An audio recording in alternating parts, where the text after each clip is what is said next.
I want to turn to the war between Israel and Hamas in Gaza. What is your view of this war? I think when you call it a war, you're doing a disservice to the people who are having their limbs blown off by some of the most advanced technical weaponry on the planet. It is a genocide and it is disgusting. And it doesn't matter which side of the political spectrum you fall on. When you observe a genocide in front of your very eyes, you should be disgusted. Which side is waging genocide? The Israelis are genociding the Palestinians, and you know it as well as everybody else does. I don't know that. Well, then it seems like your bosses are not allowing you to know it. What do you think of what Hamas did on October the 7th? Why are you starting the story in the middle, I Piers? didn't. I just asked you about the wider war. I'm now asking you specifically about Hamas. I cannot professionally answer that question without talking about the context that led up to October 7th. Well, nothing, to my mind, justifies what happened on October the 7th. Nothing justifies what happened before October the 7th, Piers. This is the exact point. So you're talking to a man, I don't know what answer you expect from me, because let's forget the fact that I'm a Muslim. You're talking to a man who is fighting oppression to the best of his ability because he believes that the people in charge of the world are enslaving us all, to the point where I detriment my own life. I end up in a jail cell because I'm speaking against oppression. Then you're asking me what I would do if my family was blown to pieces. You're not in a jail. Hang on. You're asking me what I would do if another government came along and blew my family to pieces? You weren't put in a jail cell because of any oppression. Absolutely I was. No, you weren't. Of course you I were was. put in jail cell because you've been accused of serious sexual crimes. I would not have been accused if I was not monumentally successful in speaking the truth. Let me ask you again. It's a simple question. Some people can answer it straight away, including pro-Palestinians people I've had on my program. Many are very quick to say absolutely. Do you believe Hamas are a terror organization? And that's a very interesting question, but I think you're peddling asininities. Well, just answer the question. Can somebody do me a favor? Google asininities and find out if it's a word. I know what it means. If it's not, make sure it's added to Webster on Top G's orders. Okay. Just, are they a terror group? You're peddling asininities because I'll tell you why, Piers. Let me answer the question. No, I'm not. Of course you are. It's a simple question. That's like me asking... I'll tell you why I asked. Because the UK, where you were born, prescribes Hamas as a terror organization. They also prescribe me as dangerous to children in schools. Let me explain something to you, Piers. You're not prescribed as that. If I were to sit here and say, is stealing wrong? And you'd say yes, and I go, but what if the person stealing is trying to feed their family, and if they don't, their family are going to die? Is it still wrong? You're trying to take a very nuanced and complicated argument and reduce it down to one sentence, which is failure. You're trying to equate stealing with a mob of terrorists breaking over a border, going to peaceful... Is that what Israel did? Wait a minute. A mob of terrorists breaking over a border and killing people. Is that what Israel did? Going through a border on October the 7th. Oh, October the 7th. Massacring young people at a festival, massacring families in their homes in a kibbutz, setting fire to them, cutting their heads off, killing babies. Oh, killing 40 babies. That was true. Well, fine. Were the babies vaccinated? Why are you being flippant? I'm not being flippant. The point I am making... I don't find that funny. No, but the point I am making is that the media lies, firstly. Secondly... I can ask you about different things at the same time, right? Sure. So I'm asking you, first of all, specifically, what is your reaction to what happened on October the 7th? Sure. I'll answer the question professionally. I do not condone the loss of human life on either side. I think anybody doing anything which directly damages civilians is disgusting and abhorrent. However, I would be an amateur if I could not sit and pretend I do not understand the motivations behind either side. This is not even me taking a side. I understand why Israel is doing what it's doing. I understand why Palestine is doing what it's doing. However, I still call the Israeli actions absolutely abhorrent and genocidal. Okay, we're going to come to Israel's actions, I promise you. We will ask that question specifically. But in terms of what Hamas did on October the 7th, do you accept that was an act of terrorism? It's an interesting question because once again, really. It is. No, it's a very straightforward question. Because you're the person who would have called Nelson Mandela a terrorist while he was still in jail, and one person's terrorist is another person's freedom fighter. I wouldn't have called him that. For me to answer the question, yes, you would have. For me to answer the question, I have to be very professional, Piers. For me to sit on the outside in Romania with no personal involvement in Israel-Palestine, it's easy for me to say yes, it was an act of terror. However, if I was in Gaza, if I was in an open-air prison, if my family had been annihilated by bombs from the sky, if everybody I knew had suffered the loss of a loved one, if I had no chance of any kind of freedom or democracy or standard of life, would I believe it was an act of terror, or would I believe it's an act of resistance against oppression? You have to be very careful how you answer these questions. So what do you think? I think I understand what happens when you take people and put them in such an inhumane condition. For anybody to sit and say that you're going to take people and put them in absolutely inhumane conditions and give them no standard of life, and they're not allowed to ever fight back, or they are terrorists. But I can agree with you. Anyone who does that is an amateur. I can agree with you that the plight of the Palestinians for many decades has been absolutely shameful. So what did we think was going to happen, Piers? No, nothing justifies what happened on October the 7th. So what are they supposed to do? Nothing. So what are they supposed to do? That was an act of medieval barbaric terrorism. Nothing justifies it. Did they suffer acts of medieval? Did they suffer acts of medieval barbaric terrorism before that date? Yes. And it's unfortunately an eye for an eye in this world. I'm not condoning. I'm being a professional and answering to you why it happened. Give me one example of where Israel, without any provocation, went into... a specific question. Went into Gaza and massacred 1,500 innocent people, cutting their heads off, taping and boasting about what they'd done back to their families in Israel, kidnapping Holocaust survivors, bringing them, they wouldn't of course done that in their case, kidnapping old grandmothers and bringing them back to Israel, kidnapping babies, kidnapping children. When has Israel actually gone in and done something of the scale of October the 7th? There's literally endless examples of that. Give me one. In 2014, they were bombing civilians. You know what, Piers, let me tell you something. I'm not talking about what they would categorize as retaliation for rocket strikes, and there's an arguable point. As there is, for example, I'm vehemently against the expansion of the settlements on the West Bank.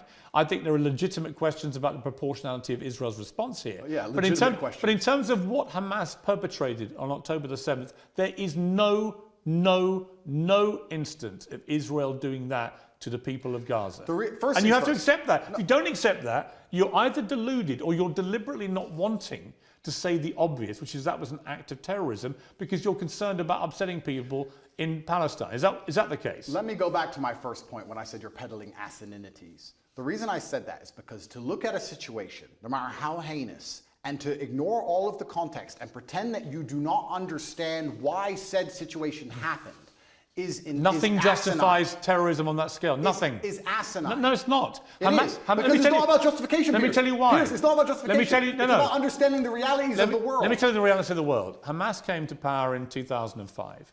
Hamas's initial founding charter made it clear that they are for the eradication of Israel.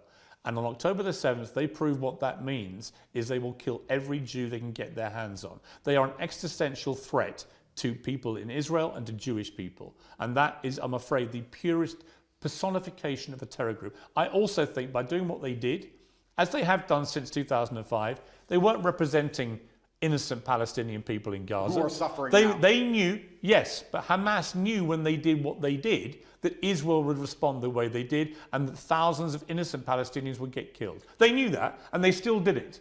So my question for you is, why can't you, which is my position on this, is very straightforward. What Hamas did was an act of terror, an absolutely despicable act of terror, and should be called exactly what it is. And they are now demonstrably a terrorist group. That is why they were rightly prescribed that by the UK and America and other countries. And to try and pretend they're not makes you sound like Jeremy Corbyn. And I can't think of a worse insult to throw at you, right? So I don't think me and Corbyn agree on that. But I also think there are legitimate questions to come about the way Israel's responded. We can come to that. But I just want to ask you one more time. Is what Hamas did on October the 7th an act of terrorism? I think, Piers, it is peddling asininities for you to pretend that enslaving people... You sound like Jeremy Corbyn now. No, let me answer the question. 15 times he refused to answer the question. Let me answer the question. You're now up I'm to not about... refusing. You're now about 3 or 4. If you look... Are they a terror group or not? They're one team's freedom fighter, and they're deemed a terrorist What do group. you think? I think that if you lock people in an open-air prison and steal their land, they're going to retaliate. So they're not a terror group? I think they're going to retaliate. They're not a terror group? One team's terrorist is another team's freedom fighter. Okay, we're now up to about 8. Are they a terror group? And also, another thing I want to make clear to you, Piers. Only Jeremy Corbyn has done this. Done what? Refused to answer the question. I think that what they are doing is seemingly deemed an act of terror by the people that the terror... Don't use weaselly words. They're not weaselly. Of course the Israelis think they're a terror group, and of course the Palestinians think they're freedom fighters. It's stupid that you're asking the question. Most of the civilized world thinks they're a terror group who committed an act of terrorism. It's not difficult. What they did was an act of terrorism. And I think that if Israel continues to conduct acts of terrorism on the Palestinian people, they're going to do nothing but strengthen the reaction. Well, that's a different conversation I'm about to have with you about Israel's response. But before I get there, one more time, is Hamas a terror group who committed an act of terrorism? I think that when you lock people in an open-air prison, you're going to have to expect retaliation. No, because I have to... There's people who are... First things I want to say, Piers. If you don't mind me saying, I think it's spineless. Sure. I do. That's fine. You sound like Jeremy Corbyn. Well, that is an insult. Did you see my interview with him? No. Right. 15 times last week, I asked him the same question. 15 times he prevaricated and wouldn't answer. Eventually, when someone does that enough times, you know what they really think. Okay. You don't think they're a terror group. Well, let me answer. You don't think they're a terror group. No, what I think is this. On certain Because I'd be really curious what you think an act of terror is if it's not massacring 1,500 innocent people, it's not including Holocaust survivors, Pierce. kidnapping babies, decapitating people, cutting their limbs off, raping women. Yeah, talk about missing limbs. We're going to talk about that when we talk about what Israel have done. But when we get there, it'll be in the context of you not admitting that was an act of terror. Well, let me answer the question for the final time. I am a realist.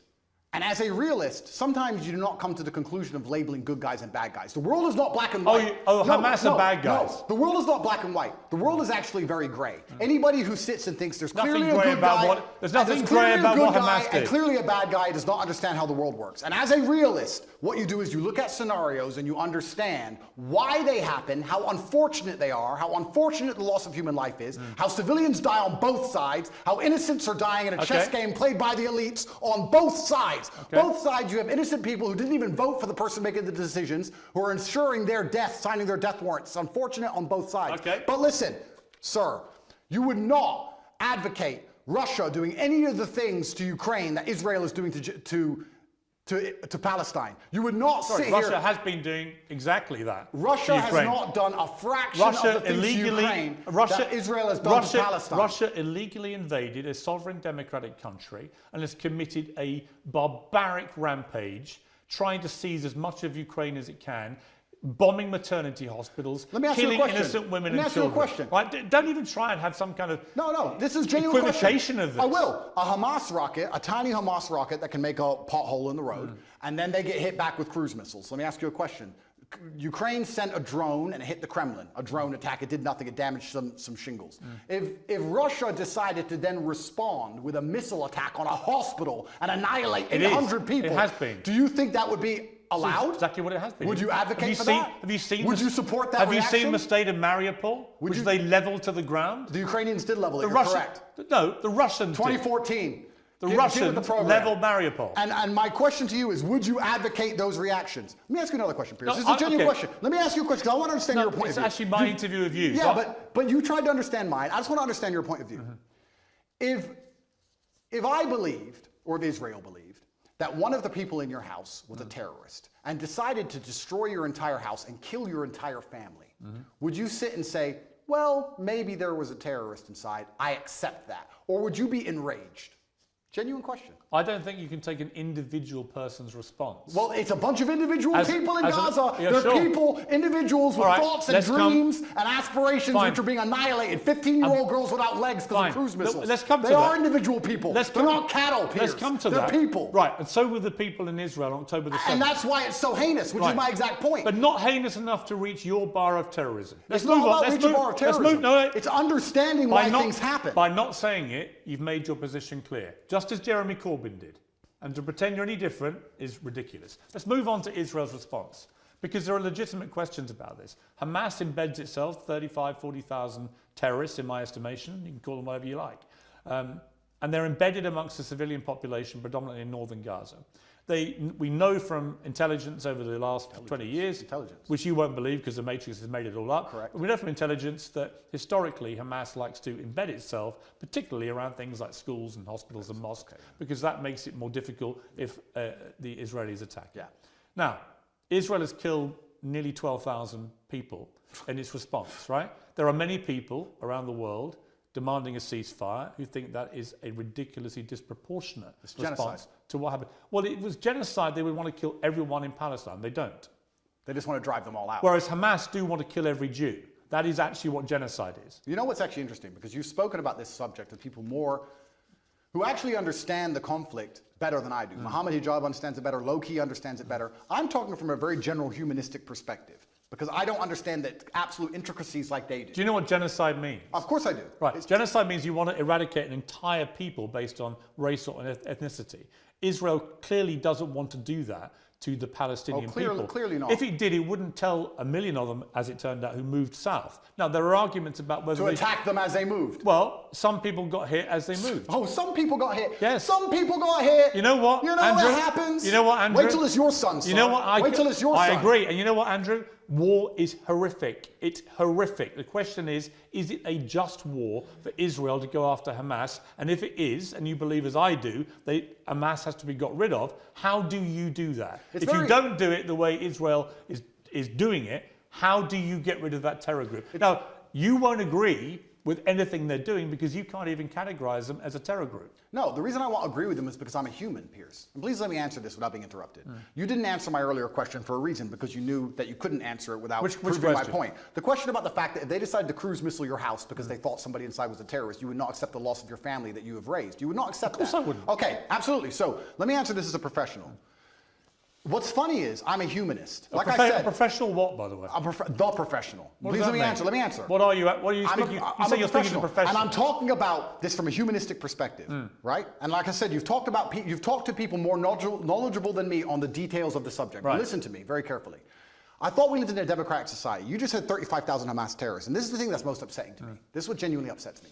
Israel intelligence will say a guy's a Hamas terrorist. Has that guy gone to a court of law? Has there been a democratic process? Has he been proven to be a terrorist? No. They've just decided from their intelligence that couldn't see an invasion coming from hundreds of miles away. So this intelligence is actually no. It's not great. No. So they've decided this person might be an intelligence without court case, without any kind of democratic process, and because of that, they've decided to annihilate civilians along with him, and it's all just collateral damage, and nobody should care. That is not a humanistic perspective. And that is disgusting, and any person in the West who is advocating for that is a hypocrite, because if it was turned on them, if the American government said, we think the person in your shopping mall, one of the people you were shopping alongside in the mall, might have committed a crime, we didn't take them to court, we think they might have, so we killed your whole family, get over it. So the last time is a clown and a hypocrite. So the last time... What do you expect full-grown men to do? I'm about to respond. What do you expect full-grown men to do when you kill all of their families and leave them locked in an open air prison? Let me respond. The last time that Jewish people faced an existential threat was in World War II. And the Nazis, who wanted to take over the world and kill every Jewish person, the Nazis were ultimately defeated by Winston Churchill leading the Allies. And Winston Churchill, in the process of defeating the Nazis, killed a lot of German innocent civilians in the process. Do you think that was justified? Let me ask a question. Was it? No, I asked the questions. Was it justified? Sir, I believe, and let me just get this right in my head. Yeah, think about it. No, I don't need to think about your question. I believe that the Nazis, which were obviously heinous, I'm not advocating anything they did, it's disgusting, the Nazis. I'm glad we beat them. I'm actually a huge Churchill fan. Terrorists? Yeah, they were. Right. So I believe that they So when you massacre Jewish people, you're terrorists? Except when you do it in Israel. When you try and conduct genocide on a populace because you don't want them on land you say is yours, then you are terrorists. It's exactly what Hamas did on October the 7th. Exactly what Israel had did before that. So you've literally just described what Hamas do. You just described what Israel do. They're trying to genocide the Palestinians as we speak. And this is the exact point. So Israel... No, but to say... Hang on, so you think Israel are terrorists? I think that what they're doing now is disproportionate and genocidal. Is it terrorism? It's genocidal, so I guess that makes it terrorism. It's genocidal. So they're terrorists for responding to an act of terror, but the people who committed the act of terror are not terrorists. The way in which they're responding... You see the problem in that argument? No. Really? Piers, what they are doing now... Slaughtering 1,500 people in the way they did it is not an act of terror by terrorists, but a response from the people who are on the receiving end, rather like the response of the Allies in World War II to what the Nazis did. That apparently is the only act of terrorism. Didn't you say 12,000 people the Israelis have killed thus far? Yes. I saw a video of a 15-year-old girl with no legs begging to die. Yeah. She was begging to die saying, I have no future because my parents are gone or my legs are gone. It's horrific. I have no future. No, but you say that, right? You talk about numbers and statistics and you say a few people got caught. You don't think of Gazans and you don't think of as Muslims and Palestinians as individual people. Oh, yes, I do. No, you don't. Because if you did, you would not be happy with what's happening. Don't you dare say that about me. Well, okay, then don't group them together in numbers. No, I've spoken for many years about the plight of the Palestinian people. I think it's outrageous that Israel has any control over their ability to function with water, with fuel, with other energy, and so on, and food, and so on. That's interesting. So if you were in Gaza as a Gazan male of masculine fighting age, and you believed the things you currently believe, what would you do about it? I'm just asking. You know what? Nothing justifies the terrorism we saw on October the 7th. I never said you'd be a terrorist. I'm asking what you do. No. I understand why people in Palestine feel oppressed. I understand why they want freedom. I understand why they want the same rights as the people in Israel. Then here's a perfect... On that we agree. Absolutely, we agree. But nothing justifies what happened on October Well, the 7th. here's where we disagree, Piers, because as a professional, when we both agree on the point that the people inside of Gaza are being oppressed and that their life is being detrimented and that they have no way of getting out, we, as a professional, and I do agree with that. I understand pressure cookers explode. You're pretending they shouldn't. You're saying that they should never explode. Nothing bad should ever happen. Saying nothing justifies terrorism. We should just be allowed to subjugate them for endless years and nothing happens. And I'm a realist to understand that pressure cookers explode. No, you're not. And that's what happens. No, you're not. We need a solution to the problem, or it will continue to happen. You're not a realist, because actually you are not accepting that what they did on October the 7th was an act of terrorism by terrorists. You won't accept that. You think actually they're freedom fighters doing some kind of resistance. And I say that is ridiculous and shameful. That's the difference between us. I understand that pressure cookers explode, Piers. Right. So you think it's perfectly reasonable what happened there? I don't think it's reasonable. I think it's a shame. Natural consequence. I think it's a shame. A shame. That's it. I think it's a shame that we're living in the world now where people are reduced to basically suicide to try and fight for freedom for their families if they have one left, because they all committed suicide. Those men who did that. Well, the Hamas, they didn't have a chance of survival. I think when you that's because they believe that they're martyring themselves and going to a better because when life. you oppress people to the point where their family's dead and they have nothing to live for, and I think that's a shame. So do you support Islamic fundamentalism? Absolutely not. Do you support an Islamist ideology? Absolutely not. Right. What I support. So why do you support Hamas? I support justice in the universe. Do you support Hamas? I support justice in the universe. Do you support Hamas? No. You don't? Well, I don't know the ins and outs of Hamas's creed. I have to be very honest. Well, you know what they did on October the 7th. Do you support them? I understand why that happened, and I'm saying it's a shame. But you won't denounce them. I say it's a shame. Will you condemn them? I can't sit here and condemn the obvious outcome of consequence. Really? How can I condemn? You can't condemn Hamas for what they did. Well, we know what's going to happen, and we need a solution. So you're very quick to condemn Israel's response, but you won't condemn the terror attack which prompted it. No, I'll tell you why. Even though Hamas knew by doing what they were doing, that would be the response. Do you think they knew that?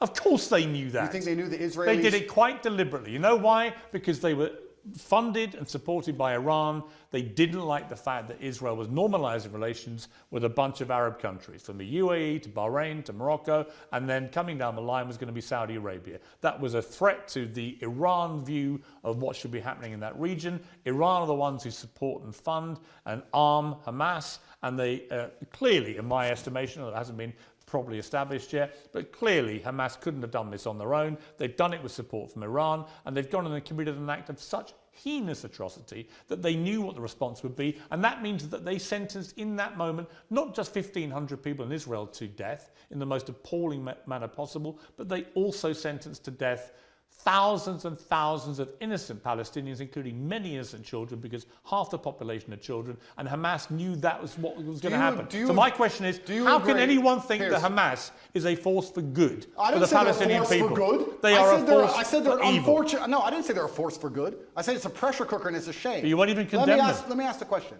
Do you think if we gave the Palestinian people basic human rights, that Hamas would find it more difficult to recruit new soldiers? I think probably if we treat them like humans, this won't happen. So we agree, and let's move on. I think there's a real danger in the scale of Israel's response that you radicalize a whole new generation of Palestinians. I think that's a real danger. So and by the way, I've said that. We can agree on that. So perhaps it was Israel's actions before October 7th that radicalized the soldiers who invaded. So you agree with me. So let's move on. No, I don't. No, nothing justifies what they did. Let me ask you about the reaction that you've had from certain people who I think at one stage you had a good relationship with. Sure. One is Jordan Peterson, and the other one Ben Shapiro. Let's talk about Jordan first. Sure. You've had a bit of a to and fro with him, but what is your view of him? I think Jordan and I actually agree on many issues. I think the enemy of my enemy is my friend. I think we have a lot more in common than we have that we disagree on. We have different views of the world on certain things. I think we approach him from different places. He's far more in his mind, whereas I live in more in a physical realm than he does. I have nothing against Jordan. I don't dislike him.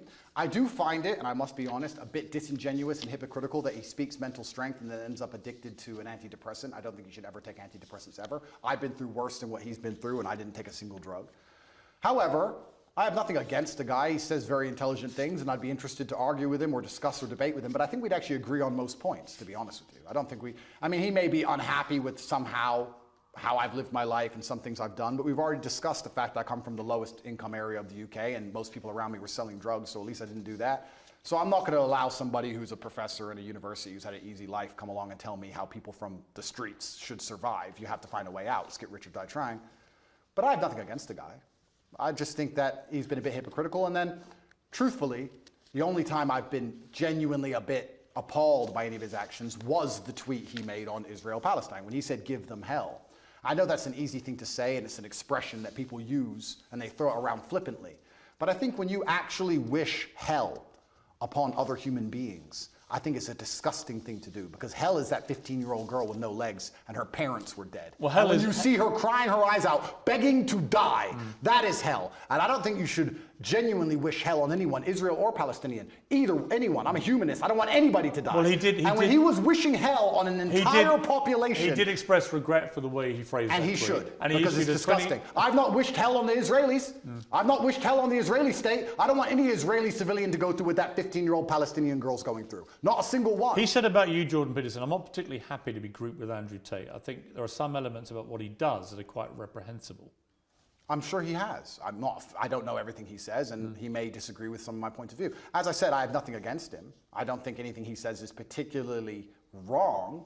I think that he's hypocritical because of the antidepressant problem, and I think that the fact he wishes hell on other humans because he gets emotionally involved in a conflict, which within 2 minutes of it sparking off, he's wishing genocide. I think that says a lot about his personality. But overall, when he speaks at length, a lot of the things he says are pretty well thought through and pretty constructive. I have nothing against the guy. Let me turn to Ben Shapiro. He said, "Let me assure you, as someone who's not pimped women and bragged about it, that morality requires that those who rape women and kidnap women must be eradicated, not negotiated with." He says, on my show, I won't be lectured on morality and toughness by Andrew Tate. His great idea of toughness and morality is pimping women and bragging about it on air, and then trying to quasi-walk it back while simultaneously maintaining many of the same positions and flexing his biceps. Listen, everyone should be able to tweet whatever it is they want. I'm all for an open discourse, even with people who I think are dead wrong on a lot of issues. But Andrew Tate is dead wrong on a lot of these issues. And the particularly ridiculous posturing about being yes, you're very tough when you want people to make peace with terrorists who just murdered their children, very, very tough. What do you say to that? So Ben is a warmonger. Ben has been wrong on basically every single issue you can name. He was with you with the vaccine and every other war. Ben is always calling for other people's young men to go and die in some war. He seems to love it. I don't know if he has short man syndrome, but he's always behind his desk calling about how important it is that big, strong men like me go and die. And the reason he tweeted that and said that is because when Hamas and Israel, at the very early in the conflict, I think it was 3 days in, were discussing possible peace talks, he tweeted, "No, absolutely not, f them, kill them all." And I said, Ben, as a man who's done his own fighting, because I've had a life of pain and violence, listen to me. Peace is always worth a conversation. What I said is that we should always be prepared to at least discuss peace. He, because he's a warmonger, said, "No, peace is not worth a conversation. You're this, you're that, da-da." Because he's always sitting behind his desk. He must have a booster chair, and he's always running his mouth trying to invoke violence and call for war. And I find it kind of hypocritical, because a man who's so small he would die if he was slapped on the street, sitting behind a desk and screaming for other people to be annihilated, I think is kind of, it's worse than hypocritical. It's insane. I believe if he was sitting here listening to this, he would say that what he's screaming for is for Jewish people in Israel to defend themselves. And he's a Jewish man. All Ben does is call for war. And I agree. Defending yourself. That's not all he does. That's all he does. And calling for war and defending yourself is very different than genocide. And Ben, like I said, overall, most of Ben's worldviews and mine probably align. We don't align on the religious sect, we don't rely on the religious points, fine. But our overall worldviews about how society should function probably align on many of the key issues. I don't have a beef with Ben, and I don't watch his show, and I have no idea what he talks about a lot of the time. But what I do know is that every time I turn it on, he's calling for someone else's son to go and die in a ditch somewhere for his interests. And I don't like people who are not advocates for peace. "Blessed are the peacemakers," said Candace, who is far more intelligent than Ben will ever be. And she is completely right. He replied that rhetoric, starting an argument with me, when I said we should talk about peace. I say we should talk about peace. He calls for the death of civilians, and somehow we're asking why my point of view is seen as abstract. It's insane. Why can't we all just sit down and say the fighting must end? Why can't we do that? Why can't we sit and say, nobody should be dying, let's stop using the most advanced military weaponry on the planet to blow the limbs off children? Why can't we say that without being deemed some kind of terrorist sympathizer or anti-Semite? It's insanity. Trump came along and didn't start a single war. He's the only one who didn't. And they're going to come along him and make him a bad guy. When a new president comes in, it's just endless war and death and killing. Have you seen a dead body, Piers? Have you seen people lose a limb? It's disgusting. I know what's happening over there. Have you seen that? I don't need to tell you about the parts of my history that I'm not prepared to share, Piers. I said it to Ben. I said people who have done their own fighting and seen their own violence and have seen people bleed out in the street from a stab wound are not going to be so smart and so quick to sit behind a desk and call for the death of innocent people. It's disgusting what's happening. I don't want anyone to die on either side. And when I come along as a peacemaker and say this is insane, because he's a warmonger, because he has chosen blinkers and sees one side of the argument and refuses to accept the humanity of Palestinians, he says I'm a bad person for calling for peace. Well, you know why? Because he'll probably listen to this interview and say, this guy can't even describe Hamas as terrorists. If Ben Shapiro thinks bad of And if you don't think what happened to the people in Israel on October the 7th is an act of terrorism, did I not just say then you are, I want all people then to you stop are just dying? You are just as partisan to one side as you believe Ben Shapiro Did is I to the other. not just say I want all people to stop dying? Piers, don't interrupt this. It's 2 sentences. I want all people to stop dying. However, I understand what is going to happen when you create a pressure cooker. That is my answer, and it's extremely professional. I don't want anyone to die, and because I don't want anyone to die, because I'm a peacemaker, because I'm a humanist, I understand you cannot lock people in an open-air prison for an undetermined period of time without provoking terrorism. So out of interest, what would you have done if you'd been Israel after October the 7th? That's a really interesting question, and I think there's people who are more qualified than me to answer. Given that Hamas last week said, we're going to try and do the same thing again and again and again, what would you do to defend the people of Israel? Good question. They have the Iron Dome, which is largely effective. I think that their border security is usually effective. It's very interesting that it wasn't on this So you would say they would do nothing other than tighten up security? I think if I was truthfully, I'll answer the question. If I was truthfully in charge of Israel, I would have found out how our border was penetrated. I would have made sure that was impossible to do. I would have had large conversations and discourse during that period, which would probably take weeks to ensure that my border was impenetrable because we were at no genuine threat of a repeat attack. And then I would make it clear that there will be some repercussion unless there would be some repercussion unless we can come to peace terms. I don't think Hamas doesn't want peace. Of course not. But I'm saying that's their stated position. Of course. So does it mean okay, peace you're with asking Hamas? what I'd do. I would have found out. First things first. I'm a man. So first things first, you fix the problem. Okay, our border's been penetrated. How do we make sure that doesn't happen again? Sure, How did it happen? Internal investigation. Of course. Let's make sure the border is secure. Now our civilians are safe. Our civilians are safe, which buys us time. Let's have a conversation and see if we can actually reason with Hamas. If we can't, then there might be some military intervention. Then what? But there certainly wouldn't be bombing hospitals, cruise missiling refugee camps. There wouldn't be any of the things that's going on now. Absolutely You not. wouldn't try and attack the people that No, did it. because this is a rushed and emotional response. And that's what I would have prevented. I would have made sure as a man I didn't make a rushed and emotional response. So you'd be more like Neville Chamberlain, trying to do peace with the Nazis than Winston Churchill trying to kill them. Well, yeah, that's an interesting question. You're an appeaser, not a warrior. Well, I still think I'm a warrior, but I think that when you're a warrior, you have to be very capable and... But that's what Neville Chamberlain's view was. We should do peace with the Nazis. You have to be very understanding of your power, and you have to use it responsibly. And just like I said earlier, when I'm trying to be responsible about what I say to the young men of the world, I would understand as Israel, I must be responsible with my massive military might to make sure I don't kill civilians. And I would sit and try and make a measured response, and I'd be a professional, and I would consider them human beings, and I would secure my border and try and come up with a plan better than, oh no, I'm mad, I'm emotional now, let's go kill everyone. I think that's the wrong response. Correct. I don't think that's the right thing to do. We've spent a long time talking. You're going to find out at some stage today or in the next few days whether you're going to get your possessions back. That'll either happen or not happen, but then there's likely to be a trial, and that will determine how you spend the next 10 years of your life, almost certainly, which is a sobering thought for anyone.